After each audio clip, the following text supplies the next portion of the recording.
कि जी जितने लोग मरेंगे हम आपको उसके बदले में $3000 देंगे, एक फी पर्सन। हुआ था कि मुराद सईद ने बहुत ही नाज़ेबा अल्फाज इस्तेमाल किए थे चेयरमैन बिलावल के लिए और बड़ा झगड़ा हो गया था आपके यहाँ। तो इसलिए पार्टी ने ये फैसला किया है कि कभी भी मुराद सईद के होते हुए जो है वो इजलास में नहीं बैठे। लेकिन मैं ये आपको एक बात बताऊं, असद खैर साहब भी यहाँ बैठे हैं, डोगर साहब भी बैठे हैं, मुझे आज बता दें जिसने स्पीच किया है, जो बिलावल ने आज स्पीच किया है, मैं समझता हूँ कि एक तारीखी स्पीच था। ये नहीं कि मेरा पार्टी का लीडर है, आपको पता है मैं ओपन बातें करता हूँ और मैं कोई ढकी छुपी बातें नहीं, जो टू द पॉइंट उन्होंने बात की है।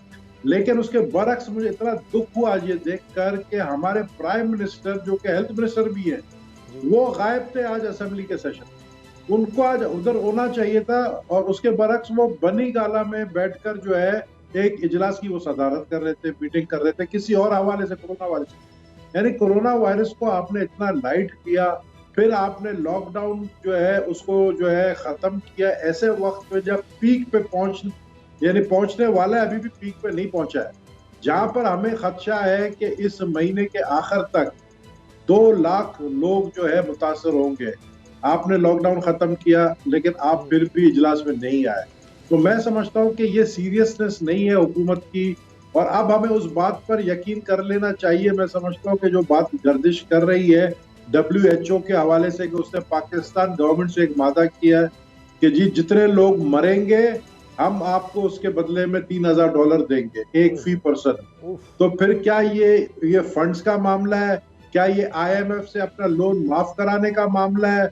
सियासत तो हो रही है कोरोना वायरस पे, लेकिन इस तरह की सियासत ना करें ना कि आप लोगों को जो है कोरोना वायरस के हवाले करके उनको हलाक करें। तो फिर ये पहले अगर ये खदशात है, आज बिलावल ने भी ये कहा, आप अप्रिशिएट कर रही तकरीर को, अच्छी तकरीर की है, लेकिन उन्होंने कहा कि लॉकडाउन नरम करने के खतरनाक नताइज होंगे, तो फिर मुखालफत कर देते राब्ता कमेटी में, जब कौंसिल में वहां पर वज़ीर आला से पूछा गया।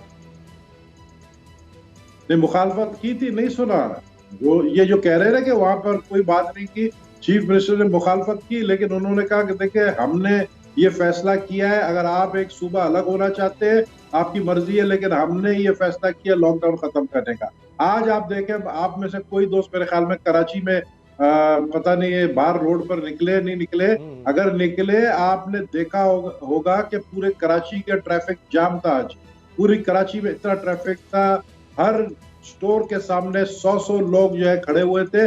और आप देख लेना, खुदा न ख्वास्ता मेरे मुंह में खाक, ये आज मंडे का दिन है, थर्सडे को आप स्कोर देख लेना, आप रिजल्ट देख लेना कि कितना होगा। ये खुद हमें इतना खौफ है। असद खरल साहब आप सवाल करें नबील कबूल साहब से। खरल साहब। जी नबील कबूल साहब, मैंने पिछले प्रोग्राम में पूछा था कि आगे आप भी इंडिया की खबरें रखती हैं, क्या देख रहे हैं आप? ये हुकूमत 5 साल पूरे कर रही है। नहीं, सवाल ही पैदा नहीं होता है। देखिए, जो हुकूमत चले किसी और के कहने पर और जब उनका मूड खराब हो जाए तब जाए इनको उतार दे, मैं नहीं समझता हूँ कि ये हुकूमत गवर्नेंस के तौर पर सही तौर पर। आपने देखे, आप कोरोना वायरस के हवाले से ही आप देख लेंगे क्या गवर्नेंस इन्होंने दिखाई है। तो जो हुकूमत आपको बदनाम कर, देखे इस वक्त हम कहते हैं कि ये सेलेक्टेड गवर्नमेंट है और सेलेक्टर जो है वो खुद परेशान है कि हमने कैसे नालायकों को सेलेक्ट किया। तो जब वो परेशान है और वो जब समझ रहे हैं कि ऐसे हालात है, खासकर फॉरेन पॉलिसी के हवाले से, ये तो कोरोना ने बचा लिया, नहीं तो 2020 इलेक्शन का साल था, ये तय हो चुका था। ये इमरान खान को भी बता दिया था कि 2020 जो इलेक्शन का साल होगा, ये तो कोरोना ने बचा लिया इनको। लेकिन मैं समझता हूँ कि ये कोरोना के वबा सितंबर तक खत्म हो जाएगा और ये दिसंबर तक मामला तय हो जाएंगे। उसके बाद मुझे नजर नहीं आ रहा है कि ये 5 साल पूरे कर सकेंगे। इस मुल्क के अंदर जो पिछला, यानी हमने एक्सपेरिमेंट किया था एक सेलेक्टेड, अपनी तरफ से सेलेक्टेड लोगों को लाने की, जिस तरह आप मुझसे पहले 2 गेस्ट सेलेक्टेड बैठे हुए थे, इस तरीके से सेलेक्टेड लीडर्स कभी नहीं होते हैं। लीडर्स अवामी होते हैं, लीडर जो पब्लिक की तरफ से आते हैं, जिनको पब्लिक मुंतखब करता है। तो जब तक पब्लिक मुंतखब नहीं करेगा सही डेमोक्रेसी नहीं आएगी। और सेलेक्टर्स को ये बात अब समझ आ गई है, और मैं समझता हूं कि आप भी उनको अच्छी तरह जानते हैं। अब वो भी सर पकड़ के बैठे हैं कि हम कैसे नालायक लोगों को लेकर। लेकिन लेकिन कबूल साहब ये बताएं कि ये जो मोड ऑफ गवर्नमेंट है, आप कह रहे हैं कि ये किस तरह चेंज होगा? आईनी तौर पर तो जो क्या आदम इत्मीद आएगी, किस तरीके से वोट ऑफ नो कॉन्फिडेंस आएगा? आप कौमी हुकूमत देख रहे हैं, टेक्नोक्रेट देख रहे हैं, मिड टर्म इलेक्शन देख रहे हैं, प्रेसिडेंशियल सिस्टम देख रहे हैं, आगे क्या सिनेरियो क्या आपको नजर आ रहा है? बिल्कुल नवीन कबूल है। इसी के साथ एक और चीज भी इस्लामाबाद में ये भी बातें, कौमी हुकूमत नेशनल गवर्नमेंट की भी बातें हो रही हैं, तो क्या चीजें उस तरफ जा रही हैं? आप देख रहे हैं डोगर साहब, पिछले 15 दिन से लाहौर में सियासी लोगों की मीटिंग्स हो रही है आपस में, जिसमें चौधरी बरादरान शामिल है और जिसमें शहबाज शरीफ साहब भी खुद मौजूद होते हैं। पिछले 15 दिन से अब तक कोई 4 मीटिंगें हो चुकी हैं।